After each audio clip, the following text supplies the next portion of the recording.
Welcome to Canada. What to consider when living in Calgary, Alberta. Detached houses. Detached houses are freestanding residential buildings sometimes referred to as single-family homes. These types of homes do not have shared walls with other families, and typically have a front and backyard. This housing accommodation provides more privacy than other options. 2 bedrooms, average cost $1,185. 3 bedrooms, average cost $1,698. 4 bedrooms, average cost $2,512. A duplex house plan has 2 living units attached to each other. Monthly rental costs for duplexes are as follows: 2 bedrooms, average cost $1,198. 3 bedrooms, average cost $1,427. 4 bedrooms, average cost $2,950. Responsibilities involved in leasing and renting a detached and non-detached home are as follows. Please note, responsibilities and maintenance duties should be outlined on the lease you sign with the landlord. Responsibility number 1. Rent from the right person. Ensure that you are dealing with the property owners and make sure non-owners of the rental property are licensed with the Real Estate Council of Alberta. You can see the agent standing at reports.myreca.ca/public search. Responsibility number 2. Get it in writing. Ensure you have a written agreement with the landlord. Keep a paper trail and receipts. Responsibility number 3. Do your research. Know the market price averages to get a fairly priced accommodation. Responsibility number 4. Watch out and avoid out-of-town landlords. Online interactions only. Rates well below market averages. No written agreements or viewing only the outside of a property. Responsibility number 5. Timely payments of rental fees by tenants. Responsibility number 6. Make a payment of a security deposit so the owner is protected if the property is damaged. A security deposit is a one-time only payment and cannot exceed more than 1 month's rent. If there is no damage on the property after the lease expires, you will get this money back. Responsibility number 7. Behave well, clean the rental premises, and repair damage caused by a willful or negligent act of the tenant or a person whom the tenant permits on the premises.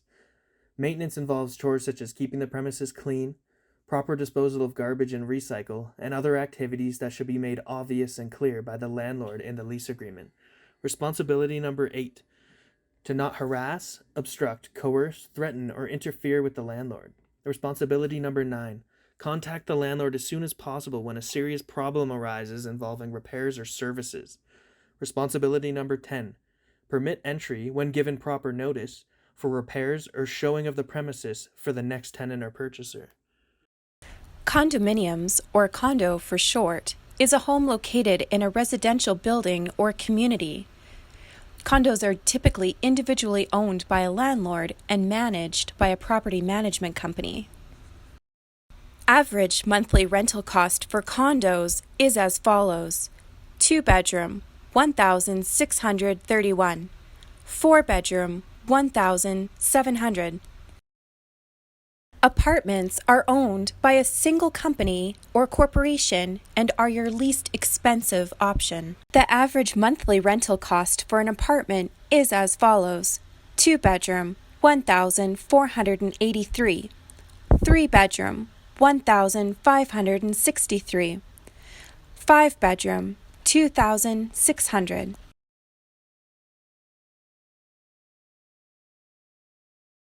Tenants' responsibilities for renting a condo are as follows. They must follow the corporation's bylaws, not damage the corporation's property, pay their rent to the corporation instead of the landlord if directed to do so by the corporation.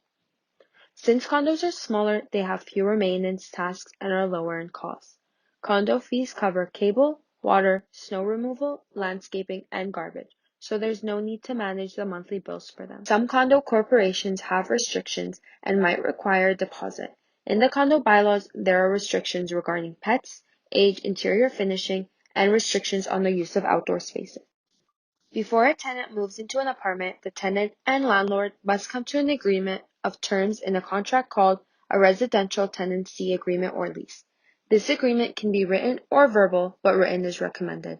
The residential tenancy agreement can either be periodical or a fixed term. Fixed term tenancy begins and ends on a specific date. A periodical tenancy has a start date but no end date.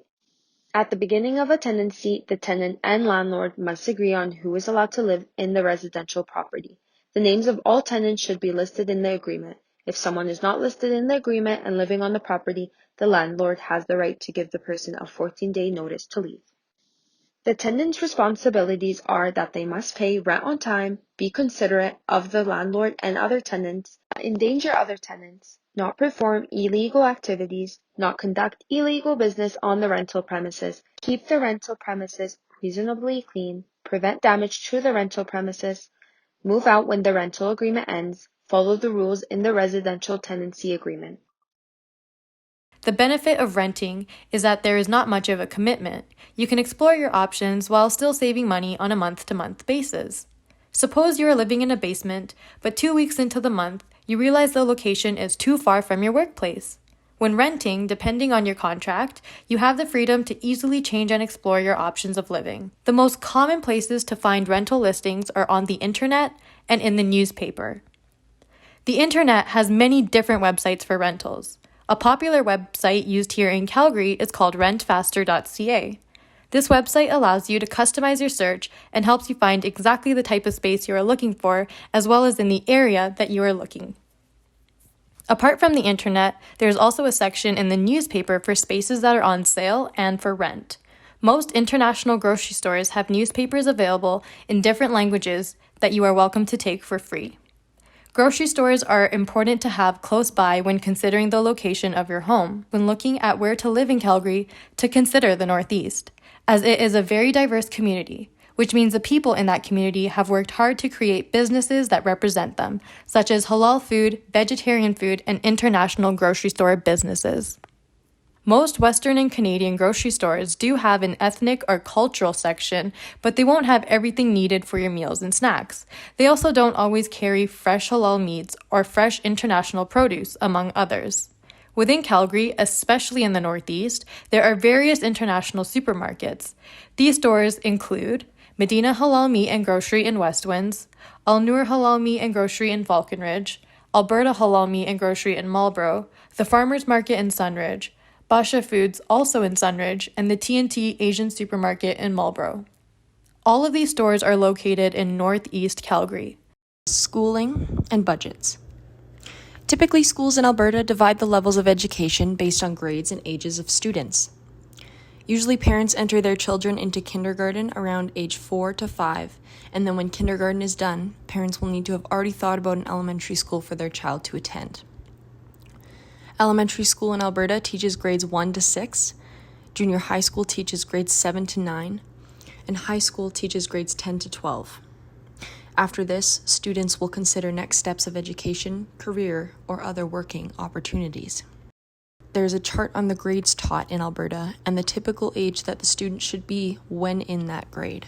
Next is a list of schools in the neighborhoods of the northeast area of Calgary and the level of education that those schools teach.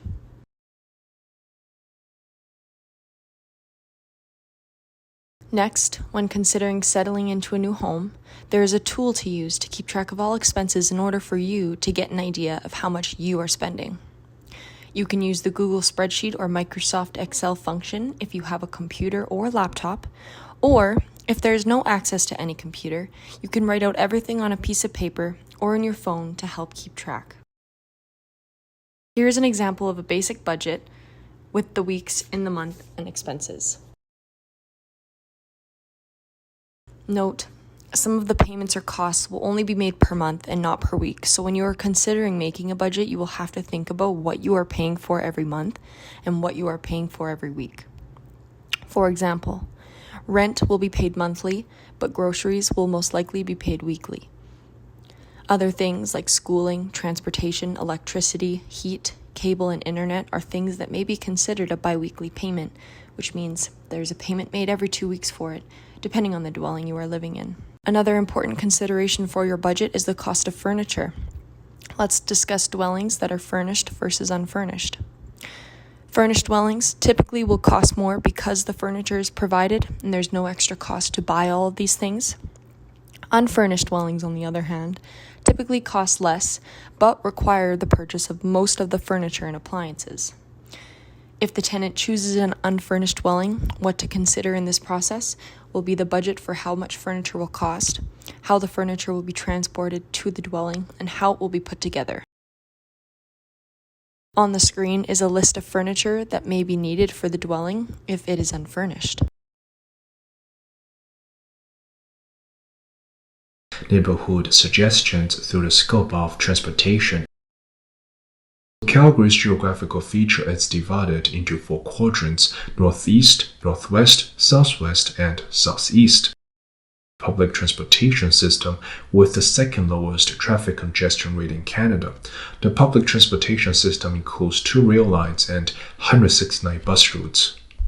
For transit fares, one-way tickets can be purchased from selected vendors such as 7-Eleven, vending machines at a train station, and bus drivers. A single adult ticket values $3.50. A single youth ticket values $2.40, and children who are 5 years old and under have free access to the public transportation system. Depending on the person's income, the city also provides a low-income monthly pass with a sliding scale from $5 to $54. And if you are attending post-secondary institutions in Calgary as a full-time student, your school offers U-Pass at a relatively low price of $151 for every academic semester. If we're transferring from a city bus to another city bus or C-train, we can ask the first bus driver for a transfer or preserve the ticket from the vending machine. We do this because a transfer or a vending machine ticket is valid for 90 minutes from the time it is issued. And we can use this 90 minutes to travel anywhere on any transit vehicle. We have to keep in mind that bus drivers will not give change for cash payment, so we have to provide our fare change evenly before riding the city bus. For the transportation frequency, buses typically are less frequent than C-trains, intervals of 15 minutes during rush hours and 30 minutes during off-peak hours. During rush hours, trains are overcrowded and passengers will find the center of the second to be the least crowded train. More importantly, we can download the transit app to precisely track the schedule for the bus we want to ride. Calgary does not provide 24 hours transit service except Stampede holidays, and pets are allowed to ride transit for free with the restriction that dogs must be leashed and supervised by the owner. If your child is attending schools in the Calgary Board of Education, the organization will accommodate school transportations for your children. Kindergarten to grade 6 students will be supervised by professional staff to boarding and leaving the school bus, and students who are enrolling between grade 7 to 12 are eligible to ride either the city bus or designated school transit route to attend school. Thank you for watching this video. The knowledge shared with you will help when living in Calgary.